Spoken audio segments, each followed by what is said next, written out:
sholat sempurnakan. Ini sebagai gambaran aja Bapak Ibu ya. Ada maling motor jelek nggak Ibu? Bapak, maling motor jelek nggak? Tapi sejelek-jelek maling adalah maling sholat. Ini maling gambaran umum saja. Tahu maling sholat Bapak Ibu jamaah rahimakumullah? Sholat di maling. Apalagi sendal nanti urusan belakangan lagi. Ya kan gitu orang ini. Makanya boleh jadi orang yang sholat itu sendalnya keliru, boleh jadi lagi sholatnya maling. Maling sholat. Apa itu maling sholat?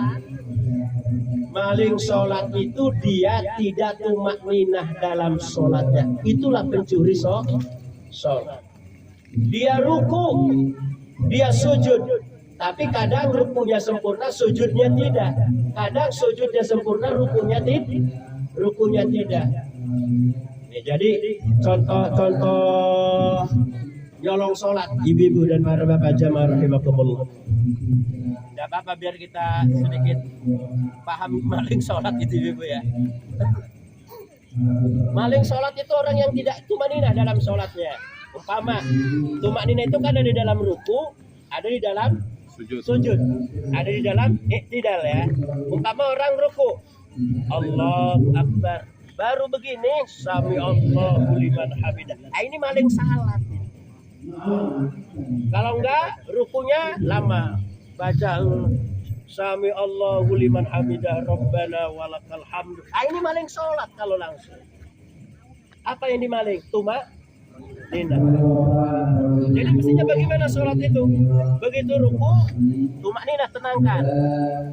Sami Allahu liman hamidah rabbana walakal hamd, tenangkan, tumakninah.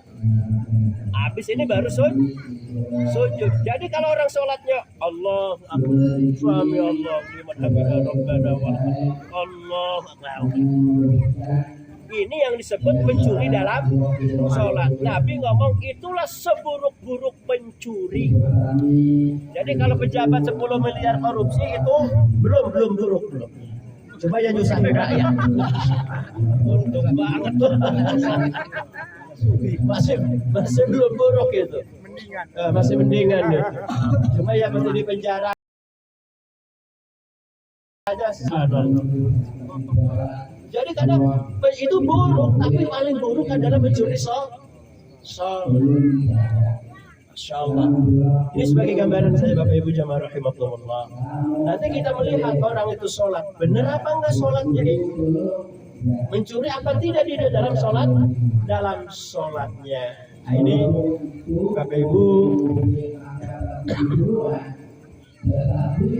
Ibu jamaah rahimakumullah.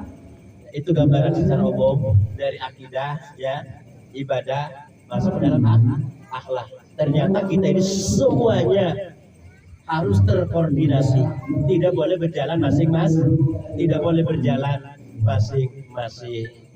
Insya Allah kalau kita selaras, semua itu berjalan, insya Allah sholat kita punya pengaruh yang kuat dalam diri kita, punya pengaruh yang kuat.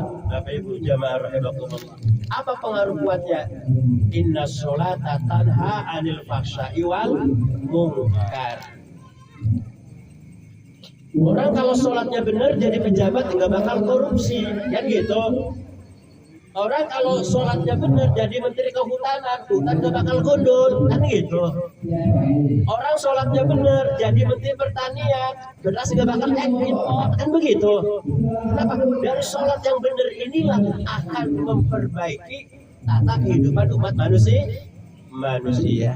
Tapi kalau sholatnya sudah nggak benar, ya sudah, hutan habis, panen besar tetap impor, petani tetap jatuh harganya. Kenapa? Karena mereka tidak benar dari sisi sholat. Ini sebagai gambaran umum Bapak Ibu jamaah rahimakumullah. Maka kita sebagai umat Islam memang wajib serius belajar supaya kita lebih terarah, supaya kita lebih mantap, supaya kita lebih tangguh, lebih kokoh dalam menegakkan kebenaran. Baik Bapak Ibu jamaah rahimakumullah, mudah-mudahan apa yang saya sampaikan ini sebagai motivasi buat kita semua bahwa memang belajar itu tidak ada putusnya. Utlubul ilma minal mahdi ilal lahdi. Tuntutlah ilmu sejak dari lahir sampai meninggal dunia. Sebelum kita mati masih wajib belajar. Kecuali kalau sudah meninggal, baru kita sudah tidak belajar, tinggal menjawab pertanyaan mungkar dan nakir. Kalau dalam hidupnya sholat, ditanya mungkar nakir, man rabbuka, siapa Tuhanmu? Karena sering takbiratul ihram, Allahu Rabbi, Allah Tuhanku. Dan begitu. Tapi kalau gak suka sholat, siapa Tuhanmu? Langap, longo aja. Langpang, plompong aja, culas, siapa adanya? Saya enggak kenal. Subhanallah. Wa man nabiyuka, siapa nabimu? Suka sholat. Muhammad. Nabi jelas. Kenapa? Asyhadu an la ilaha illallah wa asyhadu anna Muhammadar Rasulullah. Mengakui Muhammad sebagai utusan Allah. Ditanya siapa nabimu, jelas jawabnya. Masya Allah. Ditanya wa ma imamuka, siapa pemimpinmu? Siapa jawabnya Bapak Ibu jamaah? Oleh mungkar nakir. Siapa pemimpinmu? Prabowo. Jangan. Soekarno jangan dikasih. Soehartonya jangan. Siapa imammu? Al-Qur'an. Kenapa? Al-Fatihah kita baca. Kita baca sebagai imam Al-Quran, sebagai tuntunan, sebagai pemimpin. Ditanya wama kiblatuka, mana kiblatmu?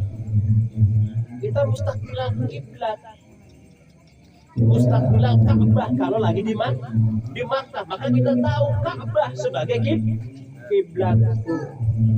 Ketika ditanya waman ikhwanuka, siapa saudara-saudaramu waktu di dunia? Apa jawaban kita? Muslimin dan Kapan itu? Assalamualaikum muslimin. Gitu. Assalamualaikum. Siapa ini musliman? Musliman sebagai saudara.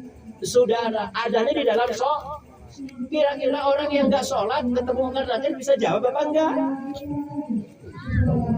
Sama. Makanya mungkar nakir, genes banget sama orang nggak suka jawab. Kamu ini nggak bisa jawab, ditanya gitu aja, keplak aja mah palu gede palanya. Itu ngejeritnya itu, kata baginda Rasul, sampai langit mencuat suara.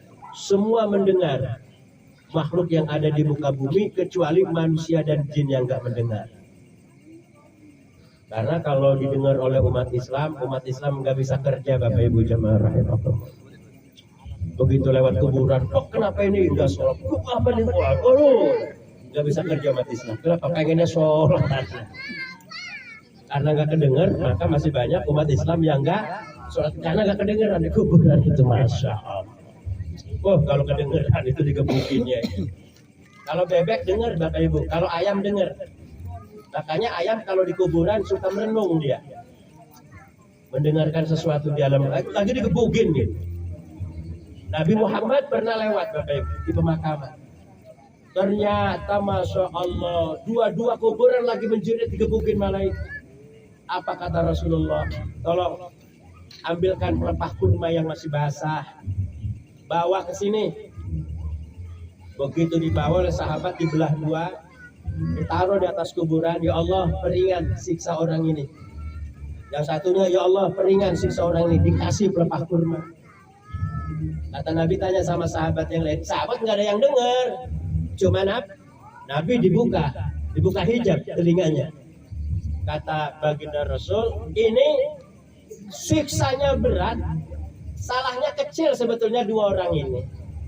Bukan karena nggak sholat, bukan karena nggak puasa, bukan. Sebab siksanya dia kalau kencing nggak suka cebok.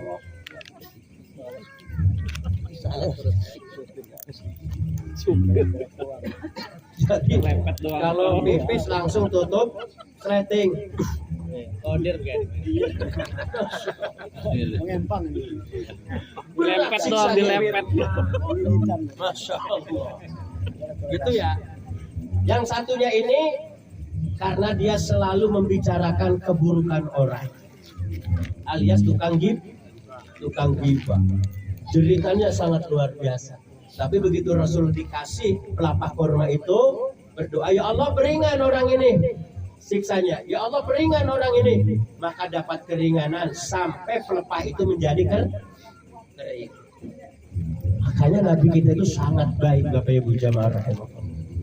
Sangat bijak, sangat perhatian kepada umat. Jangankan yang hidup, yang mati saja masih ditolong. Lewatan kalau kita nggak senang sama Nabi Muhammad. Terlalu jauh kita kalau tidak mengagungkan Nabi Muhammad.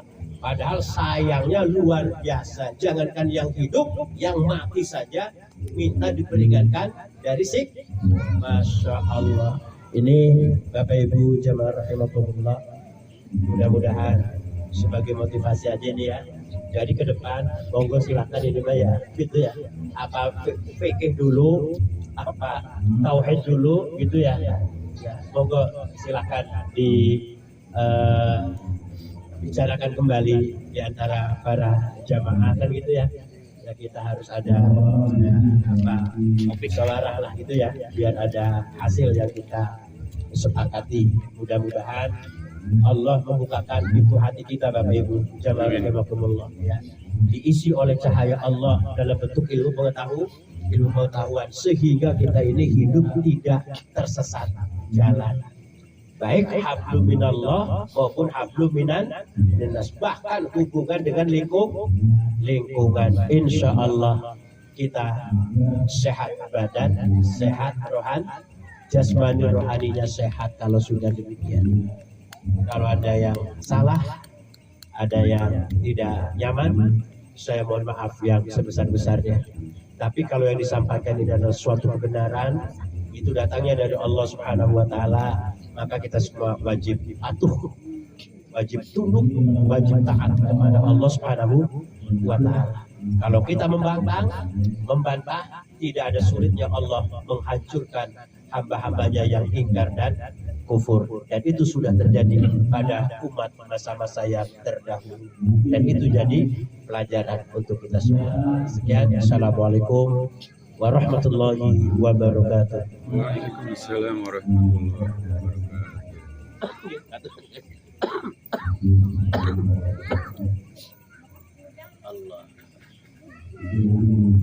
Alhamdulillah. Demikian tadi tausiah yang telah disampaikan oleh Bapak Ustadz Badrul Zaman.